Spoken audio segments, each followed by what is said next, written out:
Hey, this is Anne Marie, BaldGirlWillTravel, and in this video, I'm going to tell you the story of how I became a bald girl. It's a no makeup day, so I'm wearing my glasses because I'm not putting no makeup on. Anyway, and this, I'll tell you about my necklace in a minute. But anyway, if you're interested in this video, please do like, comment, subscribe, and share it with a friend, especially if you think it'll inspire somebody. So anyway, this is a story of how I became a bald girl. Not the travel part, but how I became a bald girl. This is something that you guys have said that you're interested in hearing a story, so I decided I'd go ahead and tell it. Today I am wearing this really cool belt that I got from Zara that I decided to wear as a necklace. It also is a belt, but isn't it cute? It has a heart at the end here. And I'm wearing one of my favorite green cardigan sweaters. Y'all know I do love a cardigan. And these glasses are from Glam. Anyway, so how did I become bald? It's an interesting story, and I hope it inspires someone to trust their authenticity, and also to just trust your gut and do what makes you happy and not worry about what other people think about what you decide to do. So I would probably say somewhere around 2004, 2005, my hairdresser, who's my cousin, who's a fabulous hairdresser, noticed that my hair was thinning in the middle. And at the time, I was probably rocking a short pixie cut, which was very popular around that time. And I think I was getting ready to color my hair red or something, but she noticed that it was thinning in the middle. And she pointed it out to me. She started doing, treatments and different things. Then she told me I should probably go see a dermatologist because she felt like it was spreading, right? Now, I had been, by that time, probably relaxing my hair for at least 20 years. I first got to relax when I was 11 or 12 years old. I literally been relaxing my hair for my entire life. Which we now know relaxers are very bad. They're harmful. They can cause cancer, so many things. But I've been relaxing my hair for a really long time. And it is my belief that between relaxers and braiding my hair, which a lot of times back then people would braid your hair very, very tight, really damaged my scalp. And it's also possibly hereditary because my mother also had hair loss. But anyway, I really kind of ignored it for the longest time.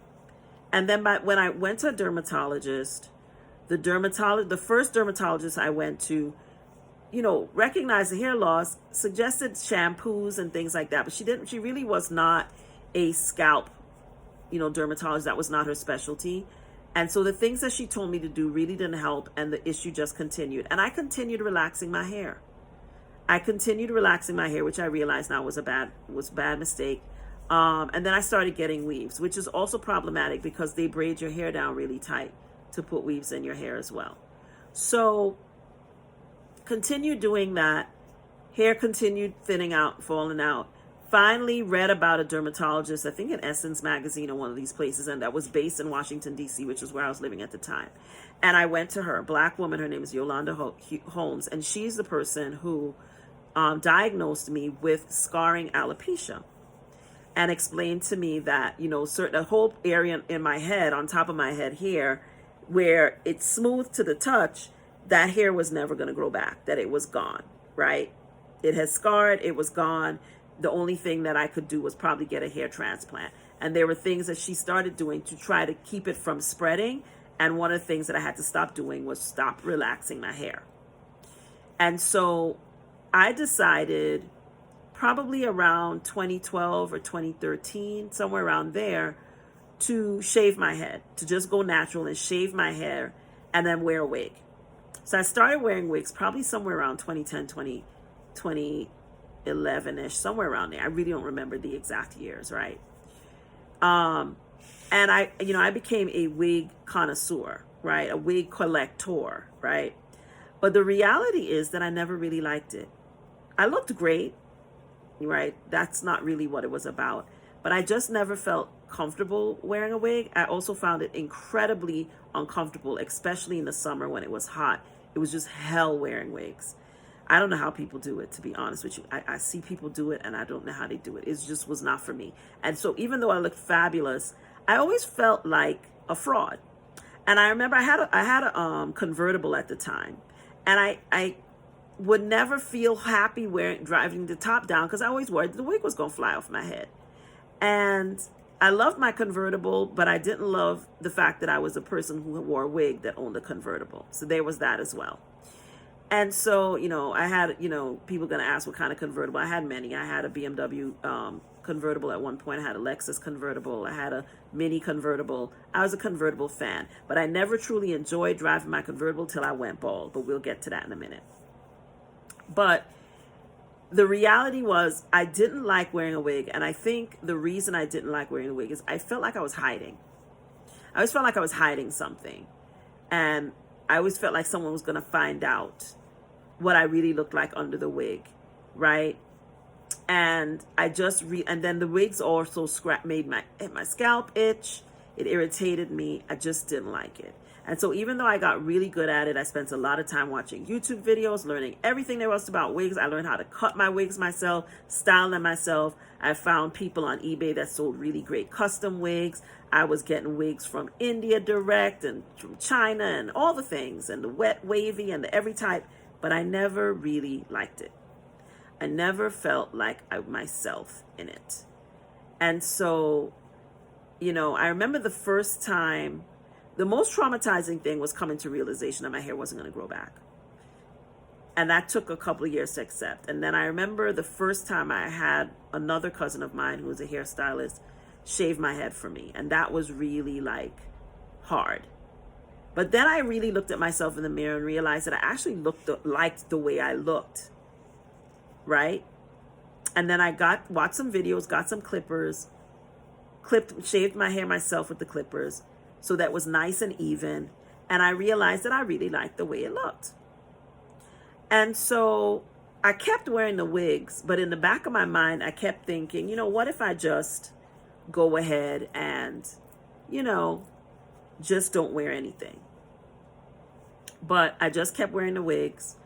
And then, one day I was driving to work and I used to wear these short, there was a short wig that I used to wear all the time because I really liked it. It was human hair. It was like a,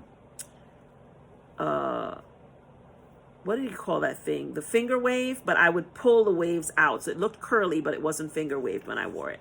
And I used to get a lot of compliments and I really liked wearing it. It was comfy because you just throw it on, pull it off. But I was driving to work one morning and I just was like, fuck it.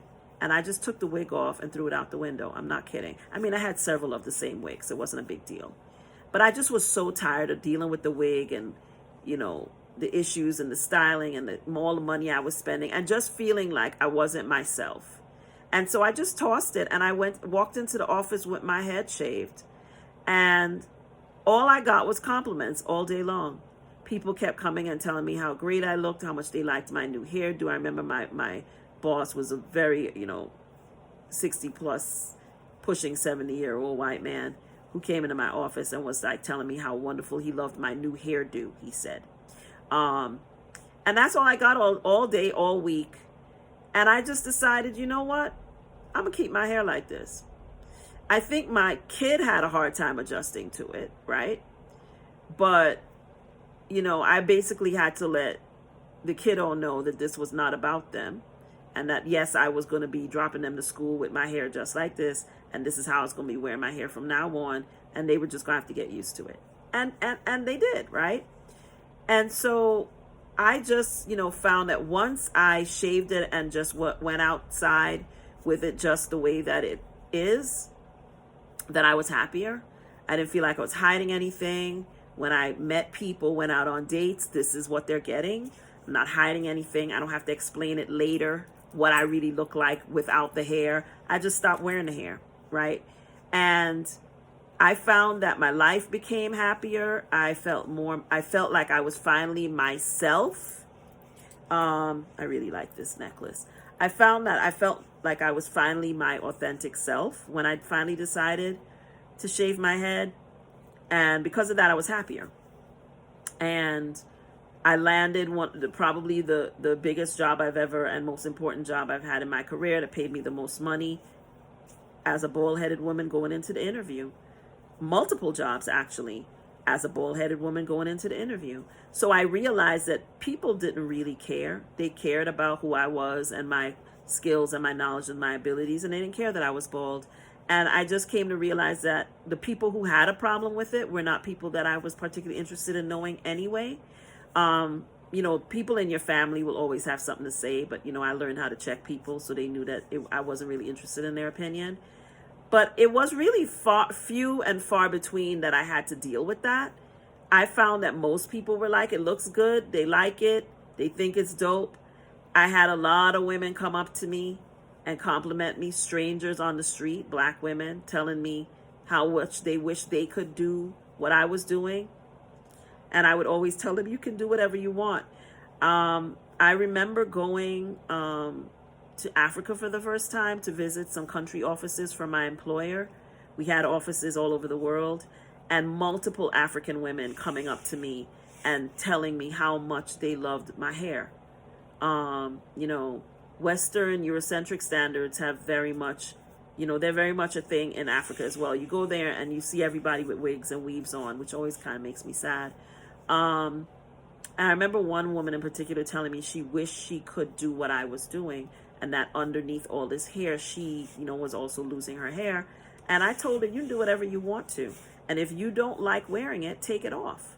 Don't let anybody make you think you're less beautiful or you're less anything if you don't have all that hair on your head. Do whatever makes you happy. And I think that's important. If you like wearing the wig, if you genuinely like wearing the wig, wear it. I have a lot of friends with a whole bunch of hair in their heads that wear wigs all the time because they think it's easier for them to do.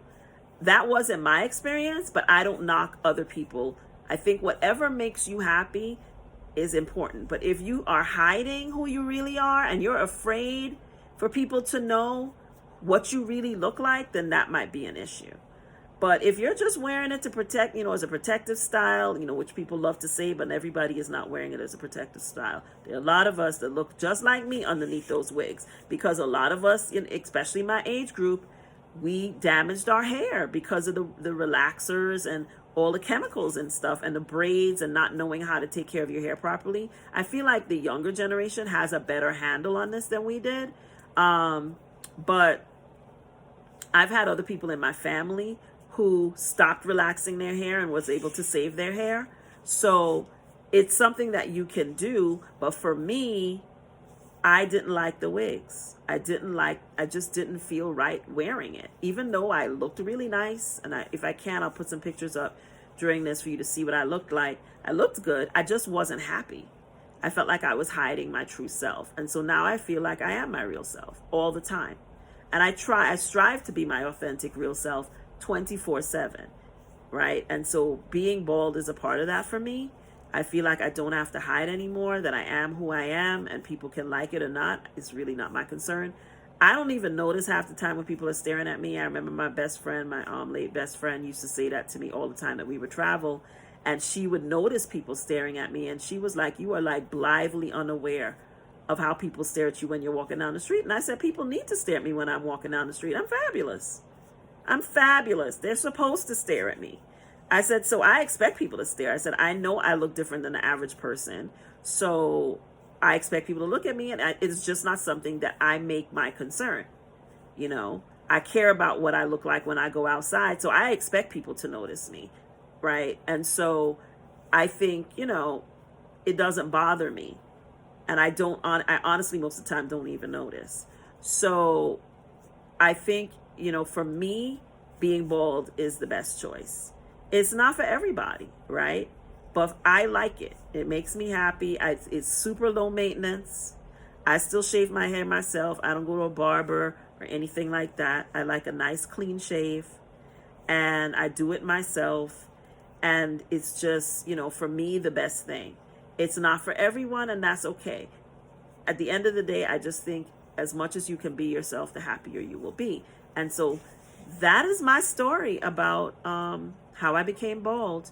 It was a gradual decision. It's not something that happened overnight, But when I finally made the decision, it was very abrupt. Like I said, I just got tired of wearing the wigs and I just had to get it off my head because I just found them super uncomfortable.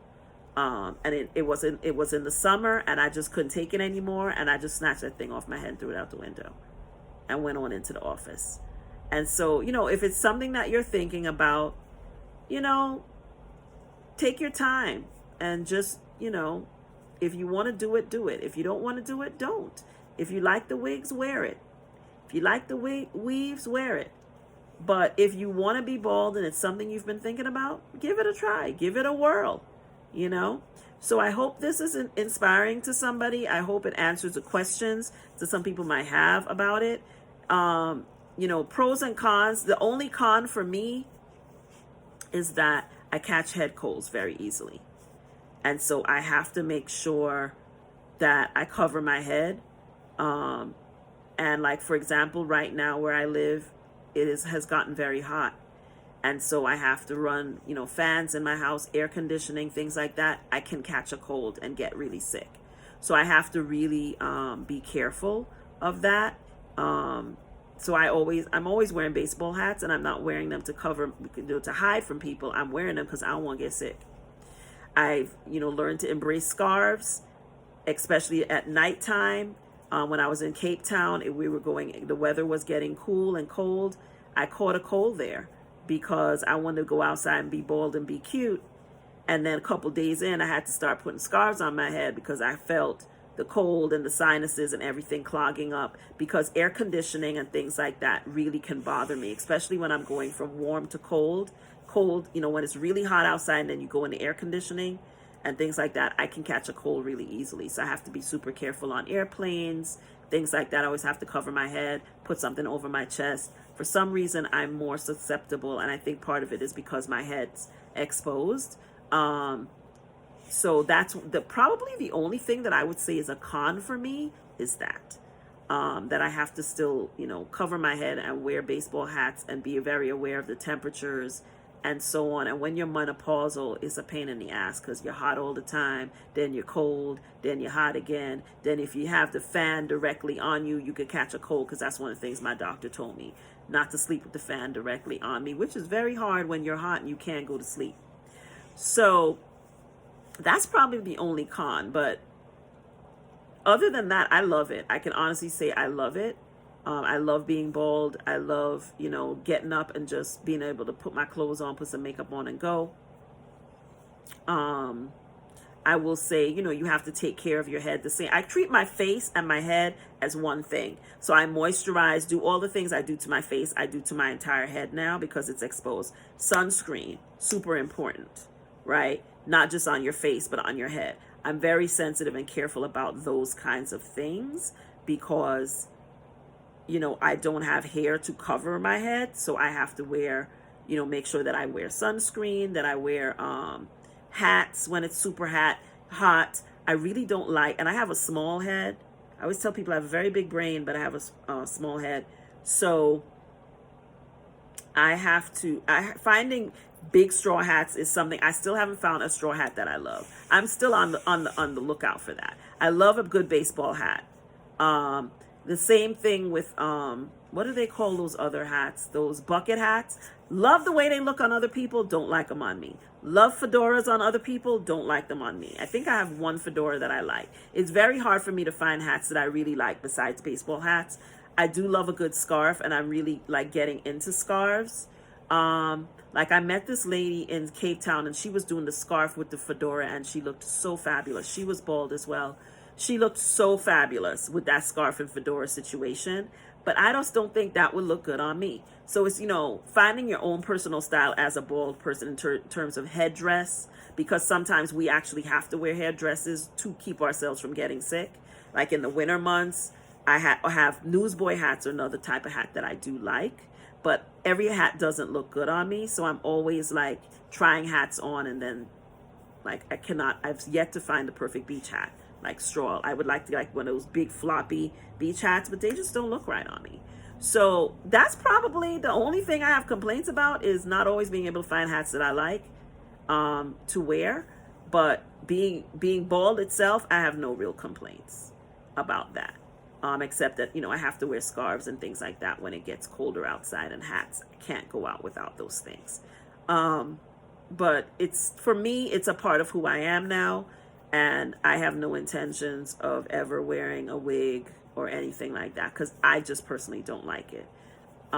So that's my story. I hope that, you found it interesting. I hope you enjoyed this little story about how I became bald. If you enjoyed this video, please give it a like, drop a comment. Please do subscribe. I really appreciate that. If you're not following me on Instagram, please do. I'm at BaldGirlWillTravel, and please do follow me on LTK, especially if you're interested in knowing about things that I wear in my videos. I am working on putting together some short videos about my recent trip to Cape Town. I know I said I would go live. If you guys would like me to go live to talk about that, tell me in the comments, or if it would be okay for me to just pre-record a video to show you, or like do a little vlog about my trip to Cape Town, because I have so much video footage, and I'm getting ready to get on the road again, so I'm kind of pressed for time. So if I'm gonna go live, I'll try to do it early next week. Figure out a day to do it early next week. Otherwise, I'm just gonna probably pre-record something over the weekend and put it up, because I do have a lot of stuff I would like to share about the trip. It was an amazing trip, absolutely amazing trip. And I have so much video footage, it's overwhelming almost. So I'm gonna try to put some stuff together about some of the highlights from the trip to share with you guys. And then if you would like me to go, if you would prefer that I go live rather than just giving video content, tell me that in the comments. But I hope you enjoyed this video, and I will see you in the next one. Bye.